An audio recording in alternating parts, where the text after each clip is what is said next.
ప్రభు స్తోత్రం. మీ అందరికీ మరోసారి ప్రభు నామమున నా శుభాభివందనలు తెలియజేస్తున్నాను. దేవుని వాక్యం ధ్యానం చేసుకున్నాను.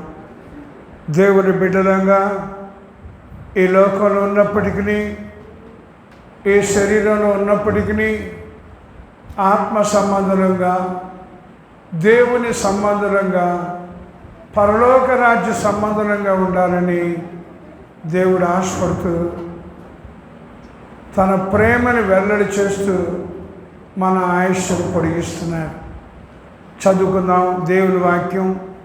గలతీయులు రాసిన పత్రిక 5వ అధ్యాయం 13వ వచనం నుంచి 15వ వచనం వరకు చదువుకుందాం. గలతీయులకు రాసిన పత్రిక 5వ అధ్యాయం 13వ వచనం నుండి 15వ వచనం వరకు. సహోదరులారా, మీరు స్వతంత్రులుగా ఉండుటకు పిలువబడితిరి.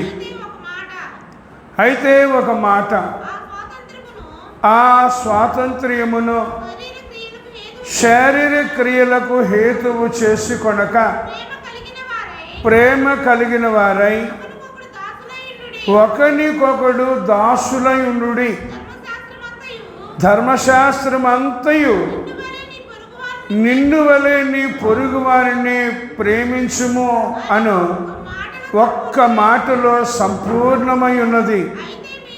అయితే మీరు ఒకరినొకడు ఖర్చుకొని భక్షించిన మీరు ఒకరి వలన ఒకడు బొత్తిగా నశించిపోదురేమో చూచుకొనుడి.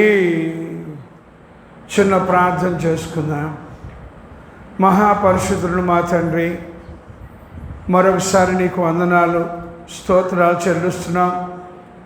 దూరస్థులము నేరస్థులమైన మమ్మల్ని శిలువ రక్తము చేత సమీపస్తులుగా చేసుకున్నారు. దేవుడు లేని ప్రజగా ఉన్న మమ్మల్ని దేవుని ప్రజగా మార్చుకున్నారు.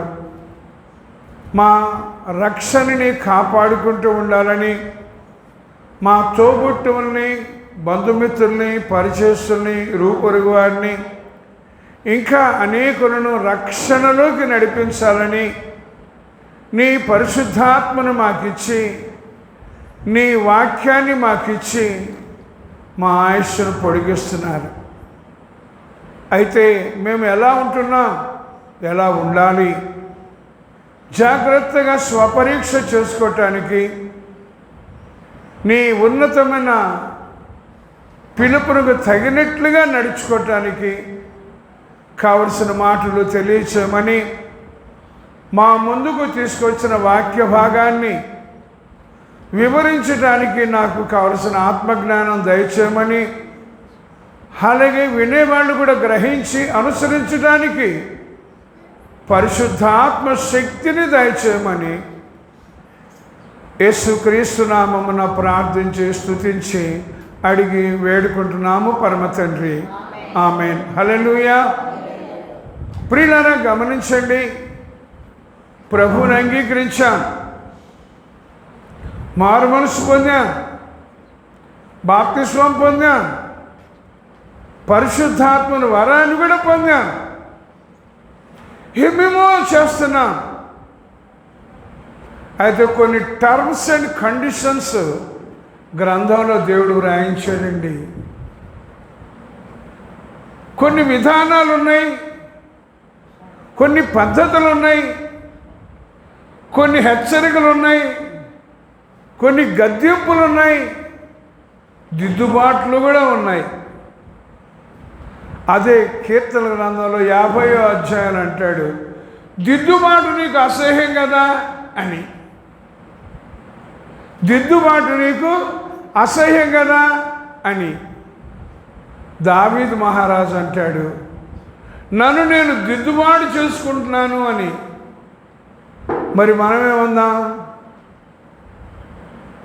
మనం మీరు అంగీకరించలేదు అని నేను అనను, మీరు రక్షణ పొందలేదు అని నేను అనను. అయితే మన ముందుకు తీసుకొచ్చిన వాక్య భాగములో నుండి దేవుడు మనల్ని ప్రశ్నిస్తే ఏం సమాధానం చెప్తాం? అదేనా ధ్యానం? ఏదో చెబుతాంలేండి, అప్పుడు చూసుకుందాంలేండి అంటే అప్పుడు చూసుకునే దానికి వీలు అవుతుందో లేదో కూడా తెలియదు. అందుకొరకే యేసు ప్రభుని సిలువ వేసినప్పుడు ఇద్దరు దొంగలు సిలువ వేశారు. ఎడవైపున ఒకడున్నాడు, కుడివైపున ఒకడున్నాడు. ఇద్దరికి దేవుడు అవకాశం ఇచ్చాడు. మరి ఎడవైపు ఉన్నాడు ఏం చేశాడు? కుడివైపు ఉన్నాడు ఏం చేశాడు? మరి మనం ఏం చేస్తున్నాం? ఏదో చేసేస్తున్నాంలే. దయచేసి గుర్తించండి, దేవుడు వాక్యం అంటే అంత చులకనగా తీసుకోకండి.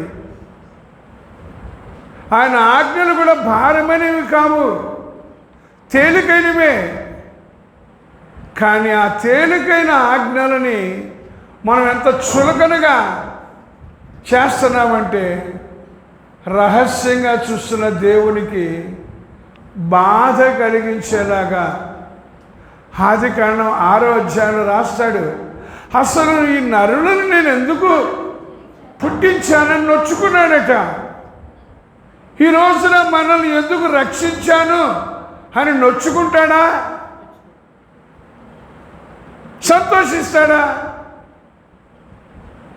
దయచేసి దేవుని వాక్యాన్ని నిరర్ధకం చేసుకోవద్దు, సమయాన్ని దుర్వినియోగం చేసుకోవద్దు, అవకాశాన్ని పోగొట్టుకోవద్దు, చేజార్చుకోవద్దు.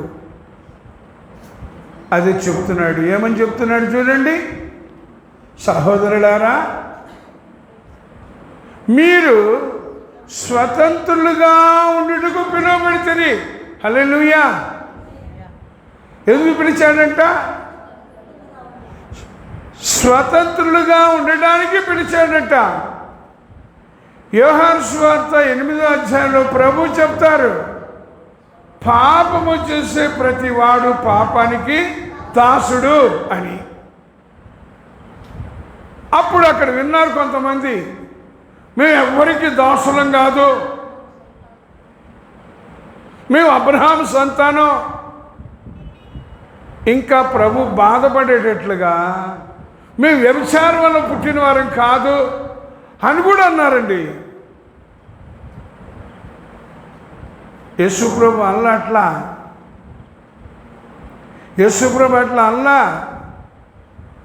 కుమారుడు స్వతంత్రులుగా చేస్తే మీరు నిజముగా స్వతంత్రులై ఉంటారు. కుమారుడు మిమ్మల్ని స్వతంత్రులుగా చేస్తే మీరు నిజముగా స్వతంత్రులై ఉంటారు అని ప్రభు చెప్పారు.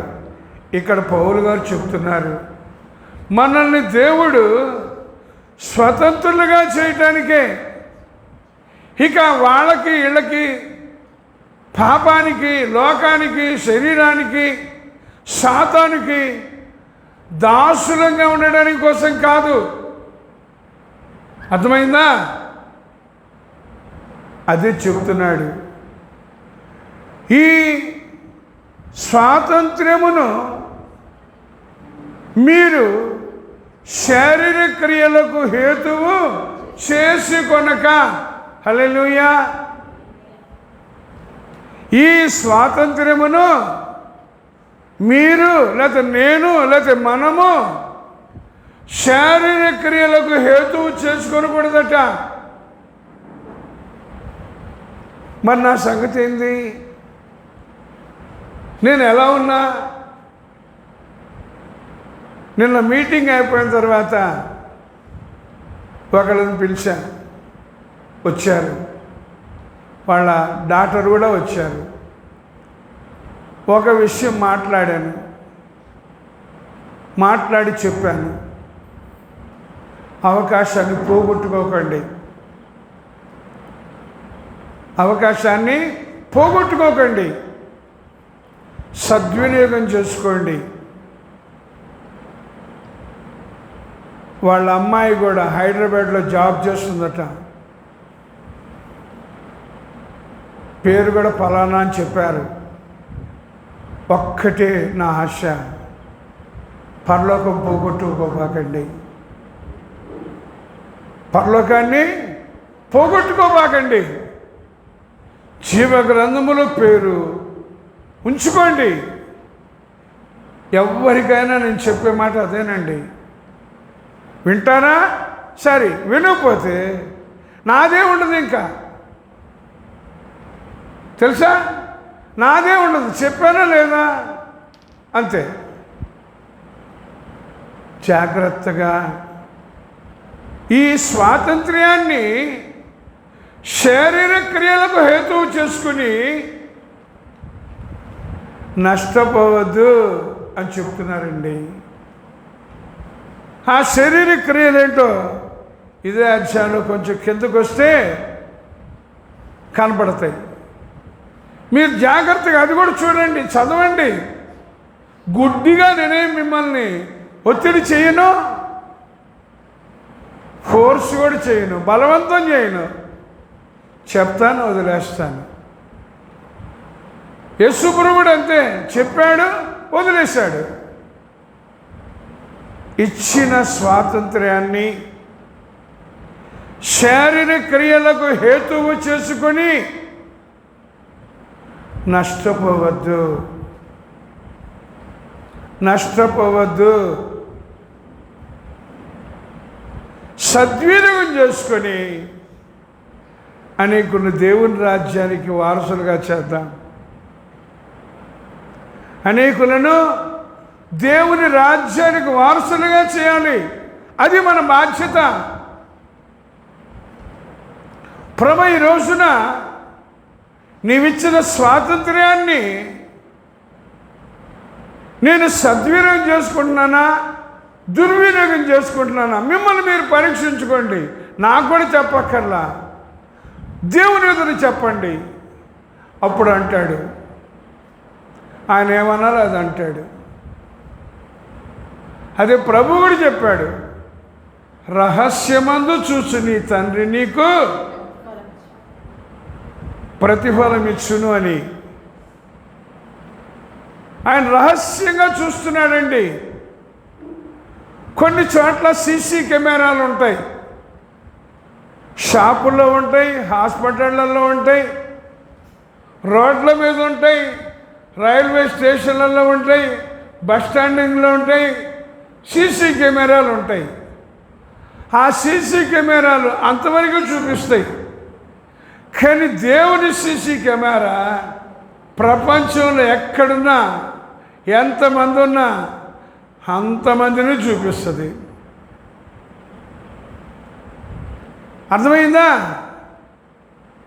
దేవుని సీసీ కెమెరా అలాంటిది. అందుకోసమే కీర్తనాకారుడు అంటాడు, తానున్న నివాస స్థలములో నుండి భూలోక నివాసులు అందరి వైపు చూస్తున్నాడట. మనమన్నా అప్పుడప్పుడు మందిరానికి వచ్చి కునుకుపాటు పడుతుంటాం. కునుకుపాటు పడబాగండి అంటే ఒప్పుకోరు. మళ్ళా నీకు ఎట్టా కనపడుతున్నా, ఎట్టా కనపడుతున్నా నీకు అని ఎదిరిస్తారు. నన్ను ఎదిరించవచ్చు, కానీ దేవుణ్ణి ఎదిరించరు. అది గుర్తుపెట్టుకో. ఎందుకంటే ఆయన కునుకడు, నిద్రపోడు. కునుకడు, నిద్రపోడు.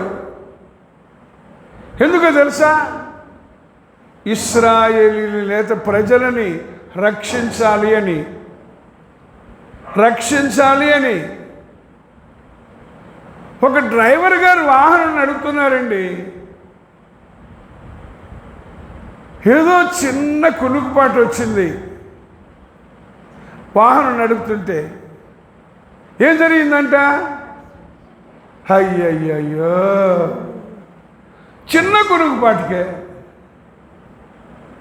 మనం ఎంత నెగ్లెక్ట్ చేస్తామో కదా, ఎంత నిర్లక్ష్యంగా ఉంటామో ఆ చిన్న కులుకుపాటికి ఎంతమంది ప్రాణాలు పోయినాయో. అందుకోసమే దేవుడంట ఎప్పుడు కులుకుపాటు పడ్డంట ఎంతమంది ప్రాణాలు పోతాయో అని. మనమేమో నీకేం తెలుసు నా బాధ, నీకేం తెలుసు నా కష్టం అంటుంటారు. బాధ లేకుండా ఎవరికున్నది? లేకుండా ఉన్నాయా? అయితే పేతురు గారు చెప్తారు, క్రీస్తు కూడా మీ కొరకు బాధపడి, క్రీస్తు కూడా మీ కొరకు బాధపడి అని రాస్తారండి పేతురు గారు. ఇప్పుడు మనం ఎవరి కోసం బాధపడుతున్నాం? ఇందాక ఒక బ్రదర్ని పలకరించాను. ఏంటండి అంటే, ఇట్లా చేతులు నొప్పులండి, కాళ్ళు నొప్పులండి. ఎవరి కోసం ఆయన బాధ? తన కోసమా నా కోసమా?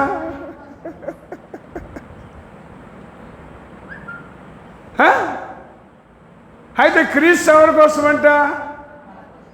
మన కోసం అంట. మన కోసం బాధపడ్డాడంట.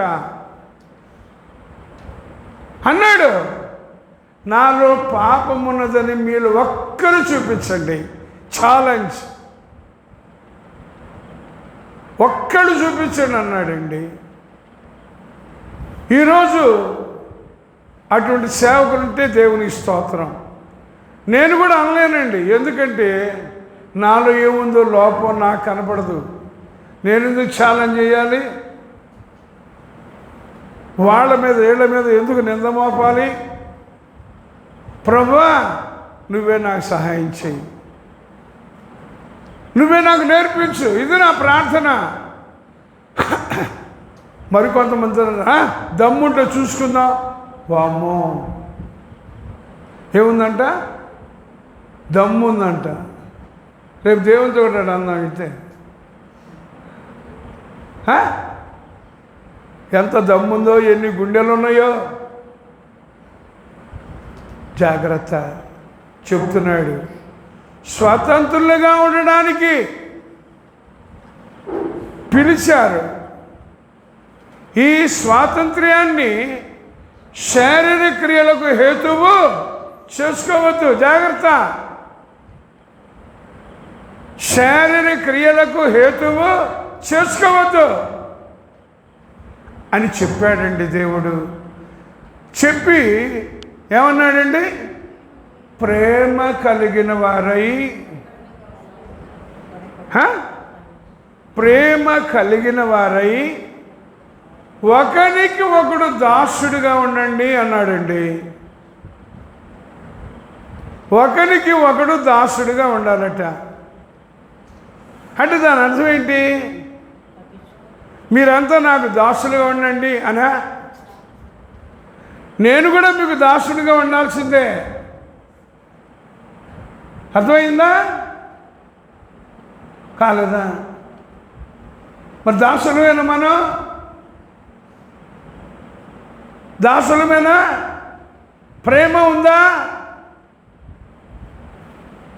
నిన్న అదే వాక్యపరిచర్య అయినాక దేవుడు చెప్పమన్నాడు. ఒక మాట చెప్పాను. తల్లిదండ్రులను ఎలా ప్రేమించాలి, భార్య భర్తని, భర్త భార్యని ఎలా ప్రేమించాలి, తోబుట్టువులను ఎలా ప్రేమించాలి, బంధువుల్ని స్నేహితుల్ని ఎలా ప్రేమించాలి, సంతానాన్ని ఎలా ప్రేమించాలి, ఇరుగు పొరుగు వారిని ఎలా ప్రేమించాలి తెలుసా మనకి? తెలిసి చెప్పండి హల్లెలూయా. తెలుసా? అదే ఒక్క మాటలో చెప్పాలంటే దేవుడు పక్షపాతి కాదు. ప్రభువా, నువ్వు పక్షపాతివి కాదు. కాబట్టి నువ్వు ఎలా ప్రేమించావో నేను కూడా అలా ప్రేమించడానికి సహాయం చేసి శక్తి దయచేయని ప్రార్థించడం అనేది నా అలవాటు. మరి మీ అలవాటు ఏంటో? హలో, ఏంటి మీ అలవాటు? నీకుంటే ఉంది, మేము మాత్రం ఇట్లాంటి అలవాటు చేసుకుంటారో మీ ఇష్టం. అర్థమైందా?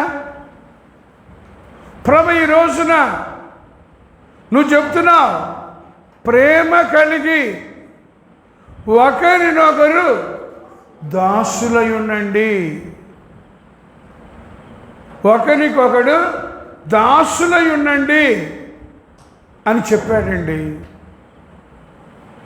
ఎందుకంటే ఫిలిప్పీ పత్రికలో 2వ అధ్యాయంలో చదువుతాం, ఆయన దాసుని స్వరూపమును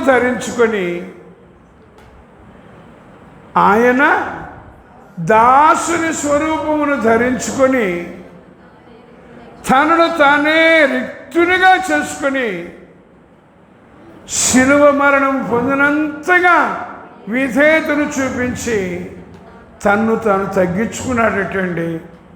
మరి మనం వద్దా? వాక్యం తెలుసా? ఉన్నానా నేను? నా ధ్యానం అది, నా ప్రార్థన అది. నేనున్నానా? నాలుగు ప్రభు ఈ రోజు నేను ఎలా ఉన్నా? వాక్యంలో ఉన్నదేమో ఎలాగో, బోధించేదేమో ఎలాగో, అనుసరించేది ఏంటో అర్థం కావట్లే. గందరగోళం అయిపోతున్నారండి, గందరగోళం అయిపోతున్నారు. అయితే చూడండి, ఇక్కడ చెప్తున్నాడు 14వ వచనంలో, ధర్మశాస్త్రం అంతయు నిన్ను వలె నీ పొరుగు అని ప్రేమించవలెను. హల్లెలూయా. నిన్ను వలె నీ పొరుగు వారిని ప్రేమించాలి అని ఉందండి. లూకా సువార్తలో ఒక వ్యక్తితో ప్రభు ఇదే చెప్తున్నాడు, నిన్ను వల్ల నీ పొరుగువాడిని ప్రేమించు అని. నా పొరుగువాడు ఎవడు అన్నాడు. వెంటనే నా పొరుగువాడు ఎవడు అన్నాడు. మన పొరుగువాడంటే ఏమనుకుంటాం? మన ఇంటికి ఈ పక్కన, ఆ పక్కన, ముందు వెనక వీళ్ళే అనుకుంటాం, అంతేనా? కానీ యేసు ప్రభువు అలా చెప్పలా. మరి ఉందా మనలో? ఎవరు మన పొరుగు వాళ్ళు అని ప్రభు ఒక దృష్టాంతం చెప్పారండి. ఒక వ్యక్తి అంట యెరూషలేము నుండి యెరికో పట్టణానికి దిగి వెళుతున్నాడంట. ఎక్కడి నుంచి? యెరూషలేము నుండి యెరికో పట్టణానికి దిగి వెళుతున్నాడంట.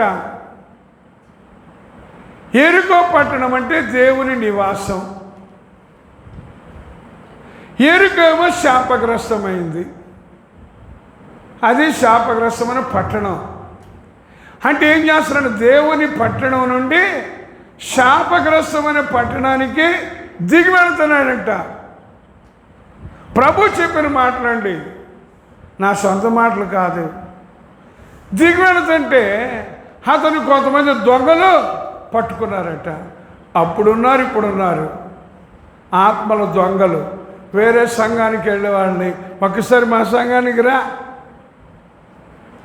అని ఇట్లాంటి దొంగలు ఉన్నారు. ఆ దొంగలు అందరిని అక్కడ ఆయన పట్టుకుంటాడు. ఆత్మను సంపాదించడానికి ప్రభు చెప్పింది 2 విధానాలు.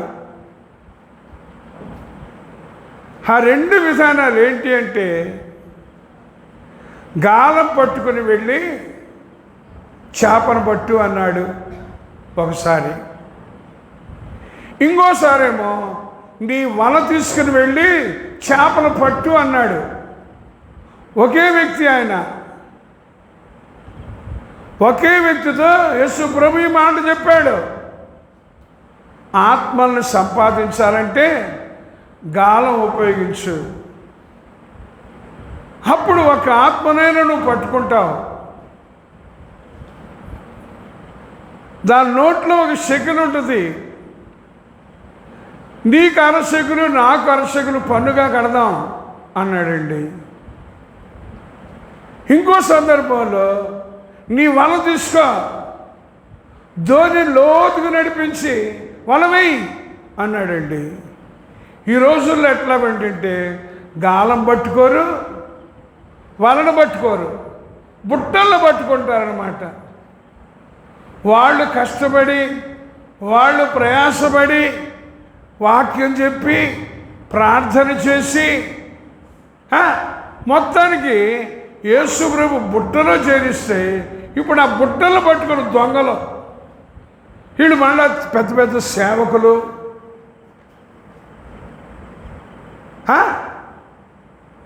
ఎంతమంది ఉన్నారు అట్లా. ఈ వ్యక్తి కూడా అట్లాంటి దొంగలు చేతికి చిక్కాడు. కొంతమంది ఆత్మల దొంగలు, కొంతమంది ఏమో సమయాన్ని దొంగిలించేవాళ్ళు. ఎప్పుడన్నా ఉన్నారా? కూసే గాడిద వచ్చి మేసే గాడిదని చెరిపేసిందంట. ఇట్లాంటి దొంగలు కూడా ఉన్నారు. వాడు తినరు, వాక్యం వినరు, వినేవాళ్ళు కూడా. మరి ఎలా ఉండాలి? ఇంకొక వాక్యం ఉంది. తా చెడ్డ కోతి వనమెల్లా చెరిసిందంట. వాడు చెడిపోతూ సంఘాన్ని అంతటినీ చెడగొడతాడు వాడు, అయితే ఆమె. మరి వీళ్ళందరూ ఎవరు? ఇంతకు నేను ఎవరిని? అసలు నేను ఎవరిని? దొంగనా దొరనా?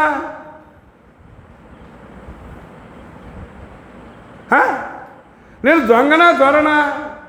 నేను చెప్పుకుంటే కాదు, ఆయన చెప్తాడు. అర్థమైందా?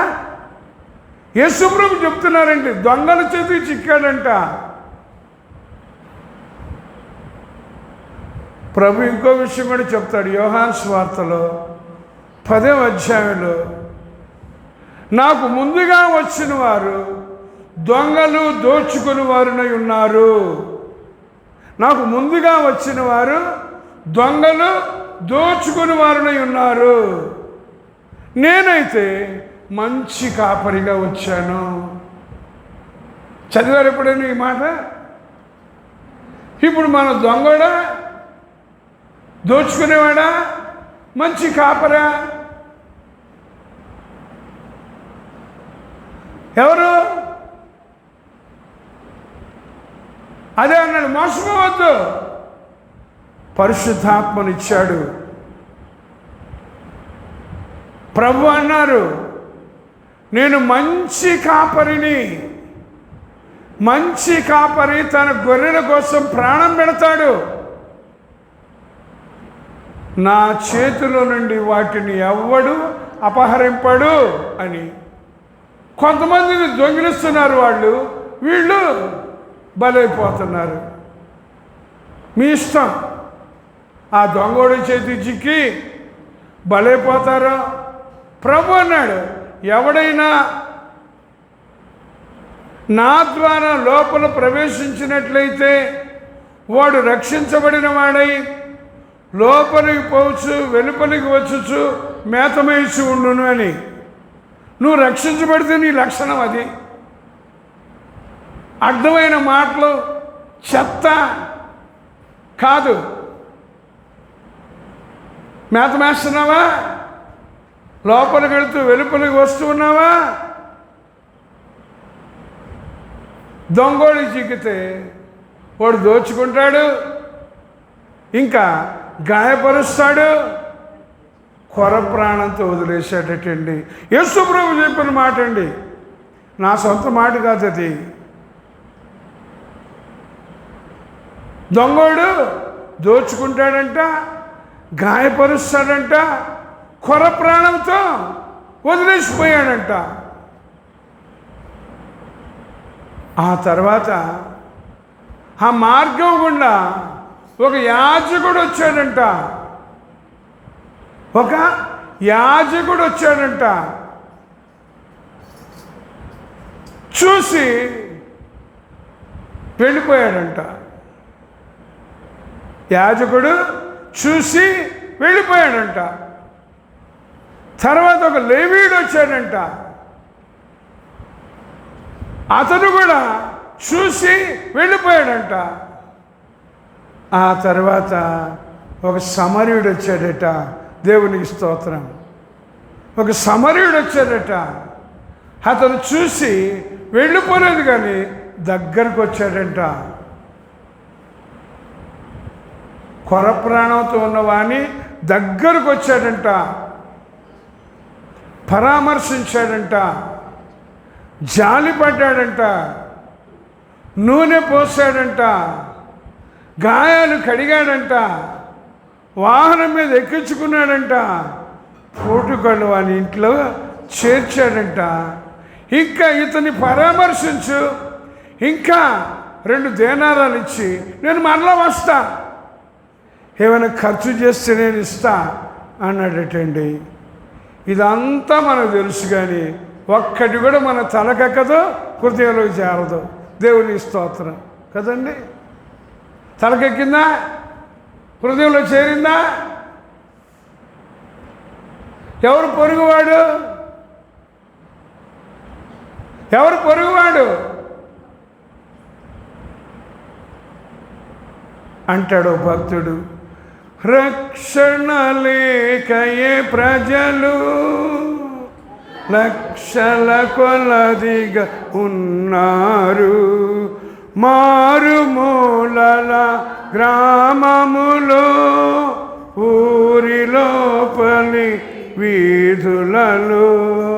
రక్షణ లేకయే ప్రజలు లక్షల కొలదిగా ఉన్నారు, మారుమూలల గ్రామములో, ఊరిలోపలి వీధులలో. మీరైనా మీలో ఒకరైనా, మీరైనా మీలో ఒకరైనా వెళతారా, నా ప్రేమను చెబుతారా? వెళతారా, నా ప్రేమను చెబుతారా? పేరే తెలియని ప్రజలు ఎందరు ఉన్నారు, నా ప్రేమను వారికి ప్రకటింపన్ కొందరే ఉన్నారు, కొందరే ఉన్నారు. మరి నువ్వు ప్రేమని ప్రకటించేదానివేనా? ప్రకటించేవాడివేనా? ఎవరు నువ్వు? ఈ పాట నీకు తెలుసు, నువ్వు పాడావు, ప్రభు సంతోషించాడు. తర్వాత అడుగుతాడు, ఎవరు నువ్వు అని. ఎవరు? ఎందుకంటే భక్తుడు అదే అండి, నేను పంపిన వారిలో కొందరు మోసం చేశారు, వెళతామనియే చెప్పారు, సొమ్ముకు అమ్ముడుపోయారు. నేను పంపిన వారిలో కొందరు మోసం చేశారు, వెళతామనియే చెప్పారు, సొమ్ముకు అమ్ముడుపోయారు. మీరైనా మీలో ఎవరైనా, మీరైనా మీలో ఎవరైనా వెళతారా, నా ప్రేమను చెబుతారా? వెళతారా, నా ప్రేమను చెబుతారా? నా పేరే తెలియని ప్రజలు ఎందరు ఉన్నారు, నా ప్రేమను వారికి ప్రకటింపన్ కొందరే ఉన్నారు. వెళ్ళగలిగితే మీరు తప్పక వెళ్ళండి, వెళ్ళలేకపోతేనో వెళ్ళేవారిని పంపండి. చూడండి కండిషన్, వెళ్ళగలిగితే మీరు తప్పక వెళ్ళండి. సాకులు చెప్పద్దు. వెళ్ళలేకపోతేనో వెళ్ళేవారిని పంపండి. ఛాయిస్ ఇచ్చారండి. ఏం చేద్దాం?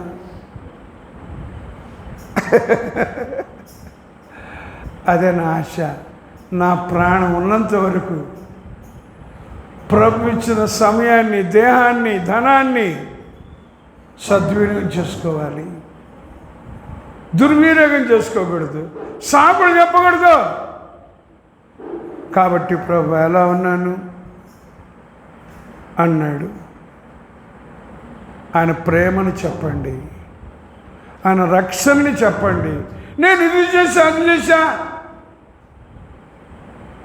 చలివేంద్రం పెట్టా, వాడికి మజ్జిగ ప్యాకెట్లు ఇచ్చా,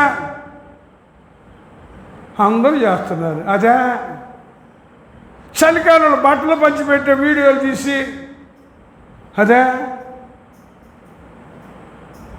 అదే దేవుడికి కావాల్సింది అదే. ఇన్ని సంఘాలు కట్టా, అంత పెద్ద పెద్ద మందిరాలు కట్టా, అదే ఆయనకి కావాల్సింది. అవునా? జాగ్రత్త. ఆయన ప్రేమను తెలియచేయండి, ఆయన రక్షణని తెలియచేయండి, ఆయన మార్గాన్ని గురించి తెలియచేయండి, యేసు ప్రభు గురించి బోధించండి. దయచేసి నష్టపోవద్దండి అన్నాడు ప్రభు. సమరయుడు అన్నాడంట, మరలా వస్తా, ఏమైనా ఖర్చు చేస్తే నేను తీరుస్తానన్నాడంటే. ఇప్పుడు మన దగ్గర గుంజుకునేవాళ్ళే, దోచుకునేవాళ్ళే,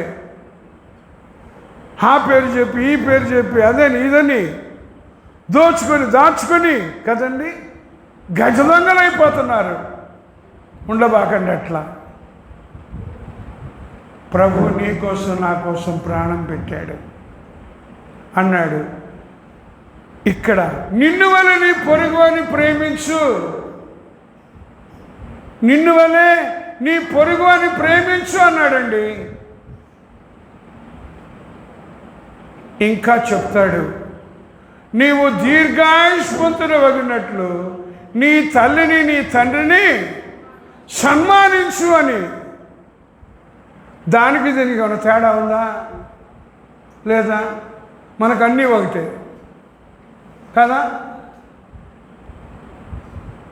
అంతేనా? తేడా ఉందా? నీవు దీర్ఘాయుష్మంతుడవగినట్లు నీ తల్లిని నీ తండ్రిని సన్మానించు, నిన్ను వలె నీ పొరుగువాని ప్రేమించు. ఇంకో విషయం ఎఫెసీ పత్రికలో చూడండి. ఎఫెసీ పత్రికలో నాకు బైబిల్లో మాట్లాడండి, ఆ ప్రసంగాలు ఈ ప్రసంగాలు ఆ కథలు ఈ ఉపమానాలు అవన్నీ మనకొద్దు. చూడండి ఎఫెసీ పత్రికలో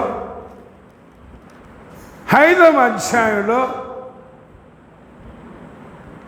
28వ వచనం చూడండి. అటువలనే పురుషులు కూడా తమ సొంత శరీరములను వలె తమ భార్యలను ప్రేమింప. ఏంటంట? భార్యను ప్రేమించడం ఒకటే, తల్లిదండ్రులను ప్రేమించడం ఒకటే, ఇరుగు పొరుగు వారిని ప్రేమించడం ఒకటే, అన్నీ ఒకటేనా?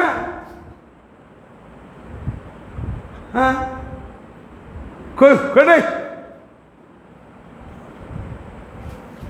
అంత స్పష్టంగా ఉంది వాక్యంలో. మనకేం అర్థమైంది? మనం ఏమి నేర్చుకుంటున్నాం? సోదరుడా సోదరి, భార్యను ఎలా ప్రేమించాలట? మన సొంత శరీరాన్ని మనం ఎలా ప్రేమించుకుంటామో అలా భార్యని ప్రేమించాలట. ఎవడైనా తన సొంత శరీరాన్ని కొట్టుకుంటాడా? పెళ్ళాన్ని మాత్రం కొడుతుంటాడు కదండి. పెళ్ళాన్ని మాత్రం కొడుతుంటాడు. కొంతమంది కొట్టరు కానీ తిడుతుంటారు అంటుంటారు కదండి. వాక్యం ఏం చెప్తున్నాడు? ఎందుకు వాక్యం? అందుకోసం ఇంతకు అది కూడా పాడిచ్చాడు. నీ వాక్యమే నన్ను బ్రతికించెను, బాధలలోని మదినిచ్చెను. ఏది బతికిచ్చేది? బతికిస్తుందా? మనం బతికామా? చచ్చామా? బతికామో చచ్చామో మనకే తెలియదు. ఏదైనా మనం కోమాలో ఉన్నాం, ఐసీయూలో ఉన్నాం కదా. ఏందని ఇట్టా చెబుతారు మీరు? బతికామా చచ్చామా? ఎఫ్ఎస్సీ పత్రిక 2వ అధ్యాయం మొదటి రోజు చదివారు ఎప్పుడైనా? అపరాధముల చేతను పాపముల చేతను చచ్చిన వారమైన మనల్ని క్రీస్తుతో కూడా బ్రతికించాడంట. బ్రతికించాడా? ఇప్పుడు మనం బతికామని చచ్చామా? అలా బతికా. మరి ఇతరులు ఏం చేయాలి? బ్రతికించాలా? ఎవరిని తెలుసా?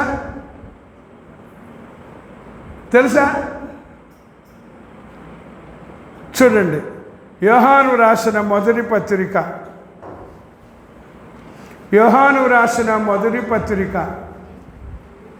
3వ అధ్యాయం 16వ వచనం.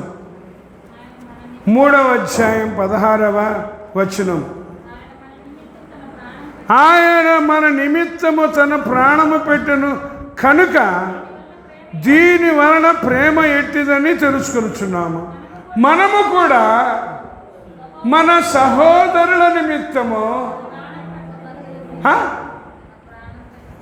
ప్రాణము పెట్ట బద్దులమా బద్దలమా?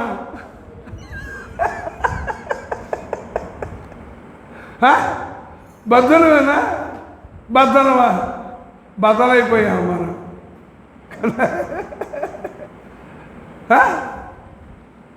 బద్దలమేనా?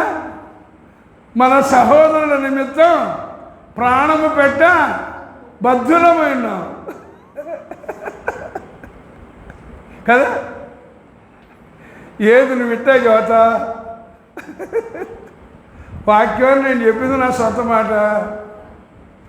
ఇక్కడే పైన కయ్యను ఏం చేశారంటే తన సోదరుణ్ణి చంపాడంట. ఎందుకంట? వాడు దుష్టుల సంబంధి కాబట్టి. మనం ఎవరి సంబంధం?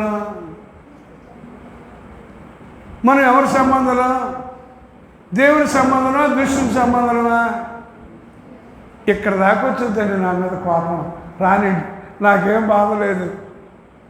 అయితే దేవుని కోపానికి గురి కాకండి. దేవుని కోపానికి గురి కాకండి. ఆయన కోపమును తాళజాలిన వాడేవాడు తెలుసా?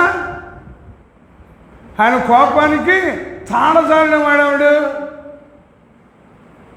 గొర్రెపిల్ల ఉగ్రతకి తట్టుకోగలిగిన వాడేవాడు. చదివారు ఎప్పుడైనా?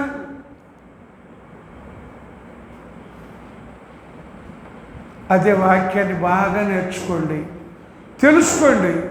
అప్పుడు అది ఎత్తుకుని పోకుండా ఉండేటట్లుగా హృదయంలో భద్రం చేసుకోండి. ప్రేమించండి, ఎవరిని ద్వేషించద్దు, ఎవరిని దూషించద్దు, ఎవరి మీద అపనింద వేయొద్దు, ఎవరిని తృణీకరించవద్దు, ఎవరిని బాధ పెట్టవద్దు. ఇది మనకు ఉండాల్సిన లక్షణాలు. ఉన్నాయా? అప్పుడప్పుడు పోతుంటాయండి. ఎప్పుడెప్పుడు కయ్యను కోపం వచ్చినప్పుడులా కదా, కయ్యను కోపం వచ్చినప్పుడులాగా మనకు కూడా కోపం వచ్చింది. నాకు కానీ కోపం వస్తేనా, నాకు కానీ కోపం వస్తేనా కయ్యను తన అడ్డం దొరతా, కయ్యను తల్లో అడ్డం దొరతా. మీరు కూడా ఏం చెప్తున్నాడు వాక్యంలో? మనం ఏం వింటున్నాం, ఏం చదువుతున్నాం? వీళ్ళ మీద వాళ్ళకి, వాళ్ళ మీద వీళ్ళకి, ఒకళ్ళ మీద ఒకళ్ళకి సహోదరులు ఐక్యత కలిగి నివసించుట ఎంత మేలు, ఎంత మనోహరం అని ఒక దంపుడు లెక్చర్ ఇచ్చేస్తామండి. ఒకసారి ఒక చోట పాస్టర్స్ మీటింగ్ జరిగిందండి.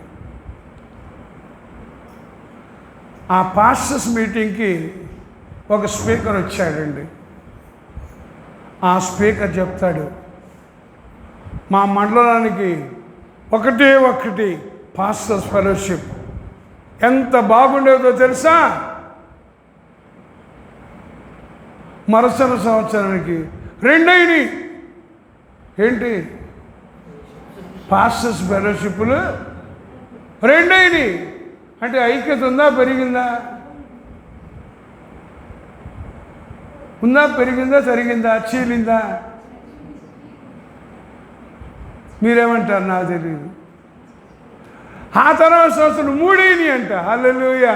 అబ్బో, ఎంత బ్రహ్మాండంగా పెరిగిందో కదా ఐక్యత.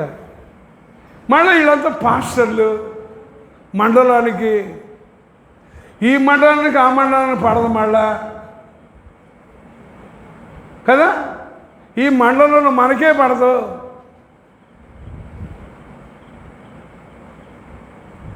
ఏం చేస్తున్నట్టు, మనం ఏమి నేర్పుతున్నట్టు?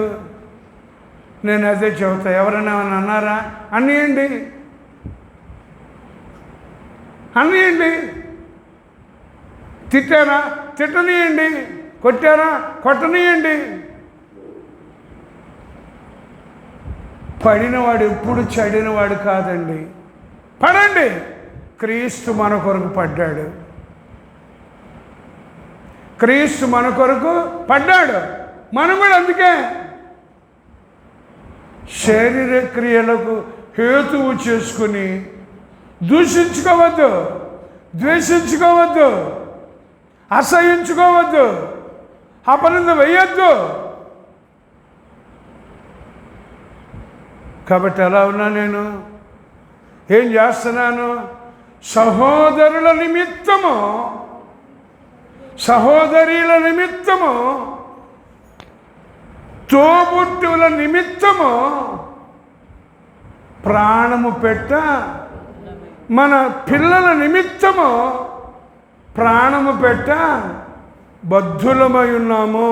ఇదండి ప్రేమ. ఉందా? ఉందా? ఇంకా యోహాను సువార్త 13వ అధ్యాయంలో ప్రభు అంటారు, నేను మిమ్మల్ని ఎలాగూ ప్రేమించానో మీరు కూడా ఒకరినొకరు అలాగూ ప్రేమించండి అన్నాడండి. నిన్ను వల్ల నీ పొరుగువారిని ప్రేమించు అన్నాడు. నేను మిమ్మల్ని ఎలా ప్రేమించానో మీరు కూడా ఒకరినొకరు అలా ప్రేమించండి అన్నాడండి. ఇవన్నీ ఉన్నాయి. మళ్ళా ఉంటే ఏం చేస్తున్నాం? ఒక చెవితో వింటున్నా, రెండో చెవితో వదిలేస్తున్నా. హృదయంలోకి ఏమైనా తెచ్చుకుంటున్నామా? హృదయంలో నిండి ఉంటున్నాయా? అదే పౌలు గారు చెప్తున్నారు. ఏమని చెప్తున్నారట? మీలో ఒకరినొకడు కరుచుకొని కుక్కలు కరుచుకుంటాయే, కుక్కలు ఏం చేస్తాయి? ఒకదాని ఒకటి కరుచుకుంటుంటాయి, ఒకదాని మీద ఒకటి పడుతుంటుంటాయి. మనం కూడా ఒకళ్ళ మీద ఒకళ్ళు కరుచుకుంటున్నాం కదా. నేను అక్కడ ఒకరినొకడు కరుచుకోకుండా కలుసుకొని భక్షించకుండా రక్షించుకోండి. భక్షిస్తున్నానా, రక్షిస్తున్నానా? ఏం చేస్తున్నా? ధర్మశాస్త్రం అంతా అదేనటండి. ప్రభు ఈరోజు నేను ఎలా ఉన్నా? ప్రభు అన్నారు, నేను ధర్మశాస్త్రాన్ని నెరవేర్చడానికే వచ్చాను కానీ కొట్టివేయటానికి రాలేదు. మరి మన సంగతి? ఇది మనకు కాదు, ఇది మనకు కాదని కొట్టేసుకొని వీళ్ళ మీద వాళ్ళు, వాళ్ళ మీద వీళ్ళు, ఇంకోళ్ళ మీద ఇంకోళ్ళు, ఇలా చెప్పుకుంటూ పోదాం. ఎంత బాగా చెప్పాడో ఏంటి? ఏం చెప్పాడు? అర్థమైందా? అదే ప్రభు చెప్పాడు. యెరూషలేము నుండి యెరికోకు దిగి వెళుతూ దొంగల చేత చిక్కి దోచుకొనబడితే, కొర ప్రాణంతో ఉంటే, గాయపడి ఉంటే యాజకుడు చూసి వెళ్ళిపోయాడటండి. లేవీయుడు చూసి వెళ్ళిపోయాడంట. మరి నువ్వు నేను ఎవరిని తెలుసా? ఎవరు మనం? తెలుసా? తెలీదా? చెప్పండి. తెలీదు. చీకటిలో నుండి వెలుగులోకి పిలిచిన రాజులైన యాజక సమూహం. ఎవరు మనం? చీకటిలో నుండి ఆశ్చర్యకరమైన తన వెలుగులోనికి పిలిచిన వాని గుణాతిశయములను ప్రచురం చేయటానికి ఏర్పరచబడిన వంశమంట, రాజులని యాజక సమూహం అంట, పరిశుద్ధ జనమంట, దేవుని సొత్తైన. అవునా? అవునా? చెప్పండి. వాక్యమేనా అది? నా సొంత మాట? ఎవరం మనం? ప్రభు ఈరోజు నేను ఎలా ఉన్నాను? నా డినామినేషనే. అందరు నా డినామినేషన్లో చేరండి, లేదా నా మినిస్ట్రీలో చేరండి. ఒకసారి ఒకళ్ళు అడిగారు నన్ను, మీది ఏ మినిస్ట్రీ అండి అని. నాకు ఏ మినిస్ట్రీ లేదయ్యా, నేను యేసే మినిస్ట్రీలో చేరిన ఒక పరిచారకుడిని అని చెప్పానండి.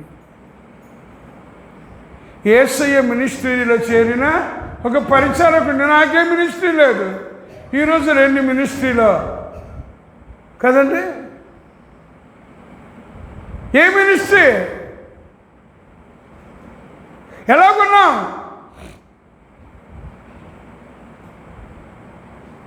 జాగ్రత్త. అదే పౌలు గారు చెప్పారు, విత్తు వాళ్ళ కానీ నీరు పోయే వాళ్ళ కానీ ఏమీ లేదట. వృద్ధి కలగ చేసేవాడు దేవుడంట. అది కూడా చెప్పాడు. అతను విత్తాడు, నేను నీళ్లు పోసా. అతను విత్తాడు, నేను నీళ్లు పోసా. అతనిలో కానీ నాలో కానీ ఏమీ లేదని చెబితే ఇప్పుడు నాలోనే ఉంది అంతా. ఏంటి? సహకారమా అహంకారమా? సహకారమా అహంకారమా? ఏ కారం? మమకారమా? ఏముంది మనలో? సహకారం ఉందా? అహంకారం ఉందా? మమకారం ఉందా?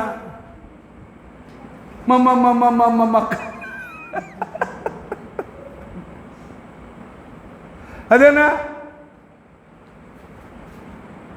దేవుని వాక్యంలో ఉన్నది అదండి. అదే చెప్పారు. సైతానంట వెలుగుదూత వేషం ధరించుకొని నీతి పరిచారకులుగానే చేస్తాడంట. మరి వెలుగుదూత ఎవరు? అర్థమైందా మనకి? అర్థం చేసుకునే ఆత్మ నింపుదల, నడుపుదల మనకుందా? దయచేసి గుర్తుపెట్టుకోండి, అంచె దినాల్లో ఉన్నాం.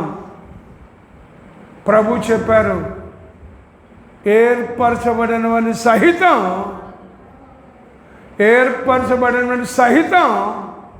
మోసం చేయటానికి ఏం చేస్తారు తెలుసా? తెలీదా? చూడండి, మత్తయి సువార్తలో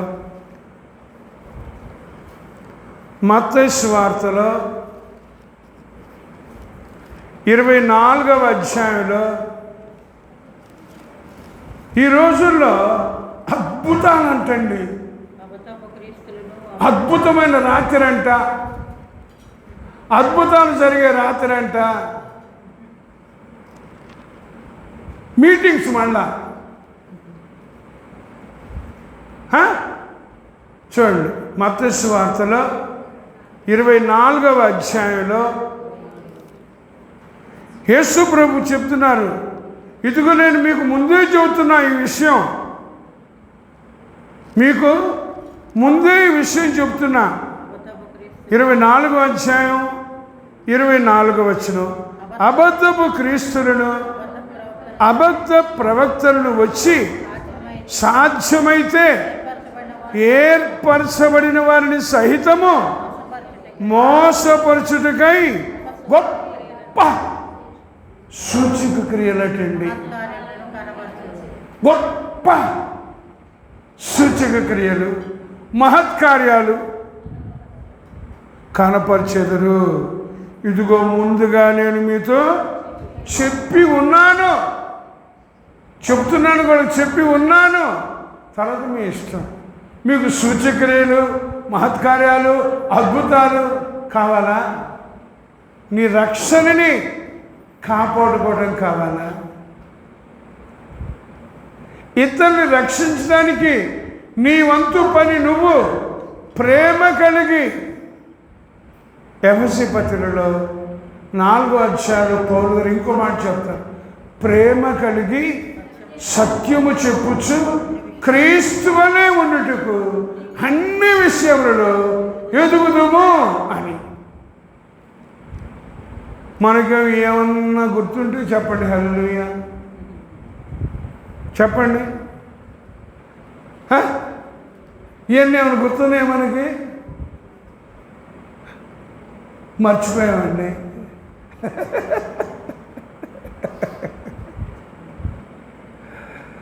దయచేసి మర్చిపోయి మధ్యలో సలభై వాకండి. ఏంటంటే మర్చిపోయి మధ్యలో చల్లబోసారంట. మనం ఏం చేద్దాం? ఎలా చేద్దాం? జాగ్రత్త చెప్తున్నాడు, ఒకరినొకడు ఖర్చుకొని భక్షించిన మీరు ఒకరి వల్ల ఒకడు బొత్తిగా నశించిపోదురేమో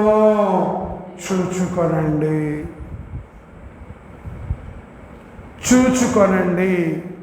కాబట్టి అట్లా మనల్ని మనం చూసుకొని జాగ్రత్త పడి మనం నశించిపోకుండా, ఇతరులు నశించుకోకుండా ప్రభు వచ్చిన ఉద్దేశాన్ని నెరవేర్చడానికి పరిశుద్ధాత్మ దేవుడు మనకు సహాయము చెయ్యునుగాక. దేవుడు తన వాక్యాన్ని మన వినికిడిలో దీవించునుగాక. ఆమేన్. ప్రార్థన.